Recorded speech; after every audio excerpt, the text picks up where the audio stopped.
So to mark the official end to the conference, I invite Anna Brown, OAM, CEO of Equality Australia, to make the closing remarks.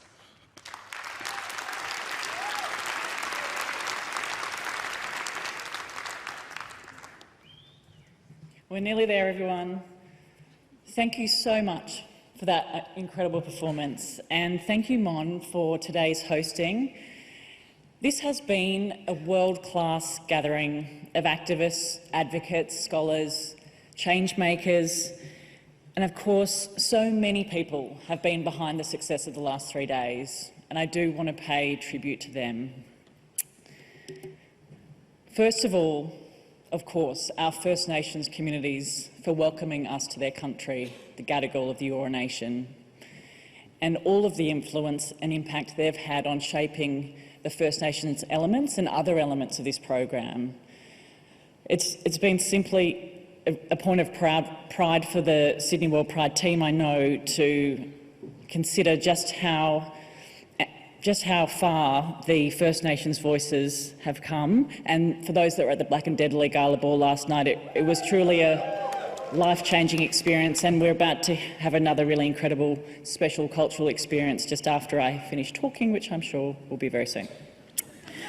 I want to thank Sydney World Pride. As a CEO of a human rights organisation, it's not often that we are met with an organisation with the vision and the resources and the commitment to human rights that Sydney World Pride has demonstrated by producing this incredible event.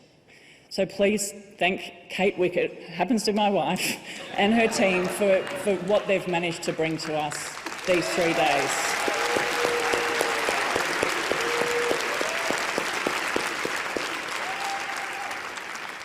I want to thank the Equality Australia team, and particularly thank, from Sydney World Pride and Equality Australia, the small but mighty team of people, Lily and Bree, Amanya and Danielle, who brought this together, who've been working day and night over the last months and years to make this a reality.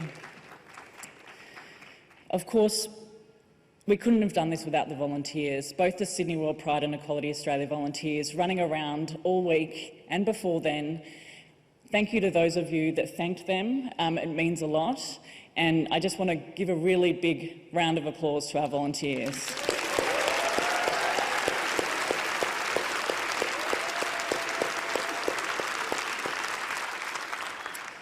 Of course, the speakers, the moderators, the performers, those amazing moments of surprise and delight where we could just breathe and enjoy our beautiful culture. Our ABC hosts, Jeremy, Fran and Mon, aren't they just incredible? And we're so proud as a community to have you as leaders. Our interpreters, thank you.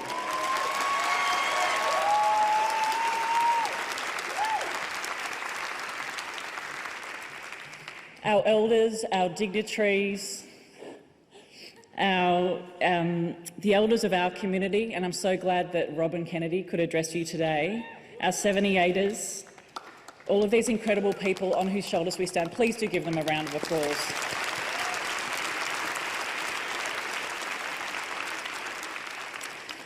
The government representatives, the lawmakers, we had DFAT here, we had health departments here, we had people listening to all of you about what change is needed to make a difference.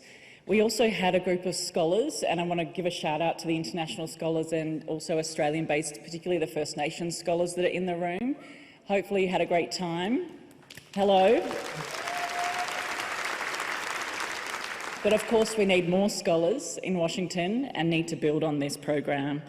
Thank you to the ICC staff, thank you, and Aranex, working behind the scenes to make all of this possible. You kept us fed, hydrated, watered, and the counsellors and people that were staffing the wellbeing room. I hope that was a reflective and restorative space for people. And of course, all of you, for being part of this incredible conversation and contributing to the richness of discussion of our diverse identities and cultures. Now, we've heard a bit already about the wonderful success of the last 3 days. I was just blown away by that wrap-up video. This conference has exceeded even my wildest dreams of what we could achieve. And on day one, the UN independent expert for sexual orientation and gender identity, Victor Madrigal-Boloz, spoke so powerfully about weaving together the threads of hope and of our community. And that's exactly what we've seen over the last 3 days. So many vibrant threads of our community coming together. And we've already seen and witnessed, of course, some really deeply joyous, moving and thought-provoking moments. We've seen the power of telling our stories. And I just want to reflect on a couple. There's too many to mention, obviously, but just a couple. Steve Lum's deeply moving poetry and reflections were mind-blowing. And then being the voice of people who'd passed away, Dedi Otomo reflected while speaking about the community ending HIV infections. We saw Jacob White from my team sharing his own incredibly moving story of moving beyond stigma and living with HIV. And isn't he just an incredible advocate? Personal favourite.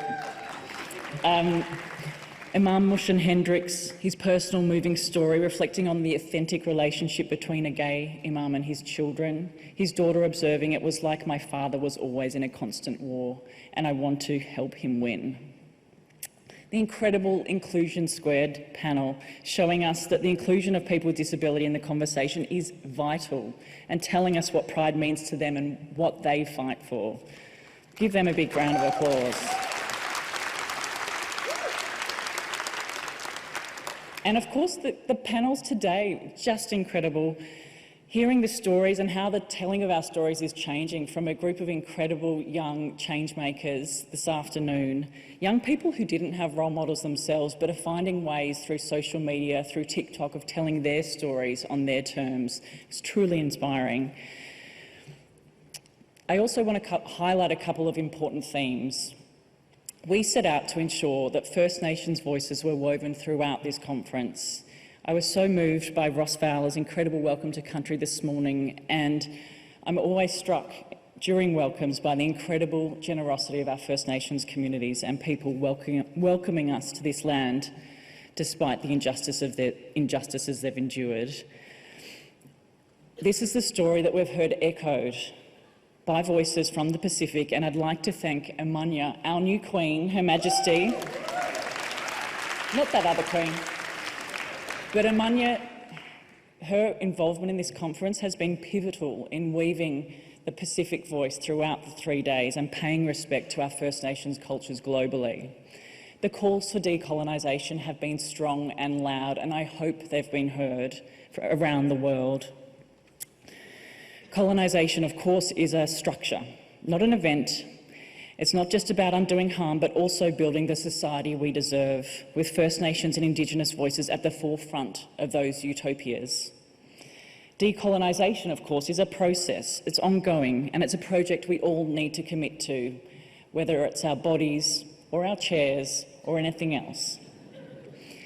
We also saw this conference the beauty and the power of owning who we are and our relationships, and the importance of being visible. Sen Raj told us on day one, we can find fabulousness within ourselves and with each other as part of our communities. Dipper said that when we share our experiences within the community, that community will start understanding and supporting the idea. In my view, we need to be more visible.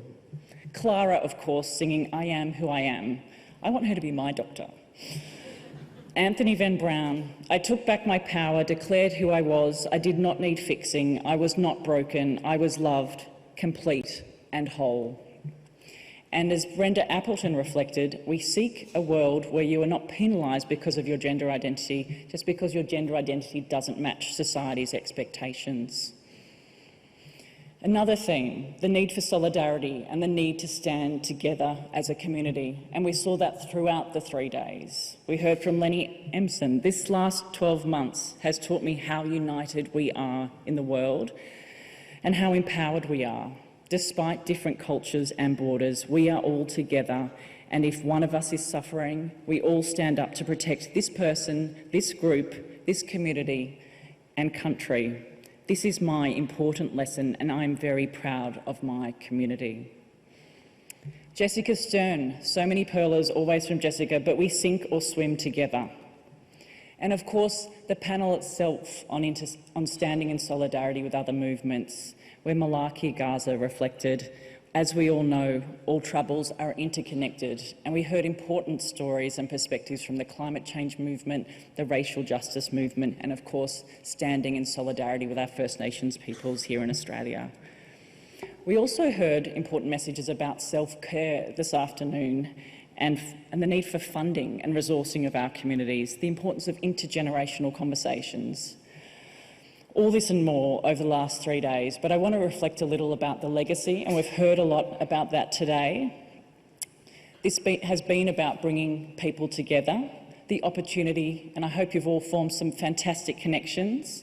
I know I've formed memories that I will hold dear, and I hope all of you have formed some as well. The impact. Just look at the impact. We saw the announcement of a new fund to support LGBTIQ+ people across Asia and Pacific. It's a modest start, but we have to ensure that support for our communities from the Australian government across this region grows and grows so that they are empowered to achieve the change they need to see in their communities. We saw a new 10-year plan, as was highlighted in the video, and a record investment in our health and wellbeing in Australia. And of course, yes, that's a clap too. And of course, the nation leading, I hope this didn't get lost, but in case you missed it, the ACT government has announced it will be introducing a bill to stop deferrable medical treatments on intersex people's sex characteristics.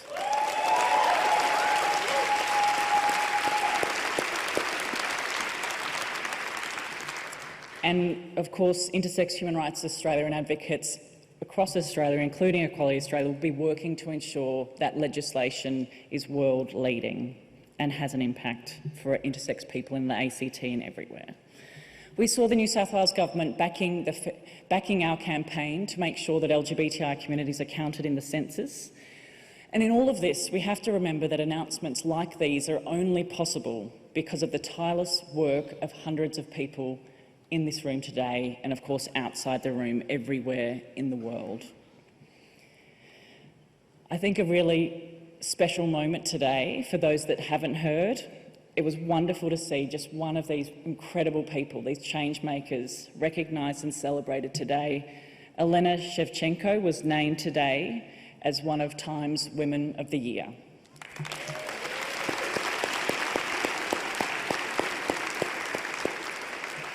And I feel so privileged to be able to share this moment with her, and I'm sure all of you do as well, but we need to pay tribute to the extraordinary work she has done in the Ukraine, not just helping LGBTIQ+ people, but also women, the elderly and disabled people.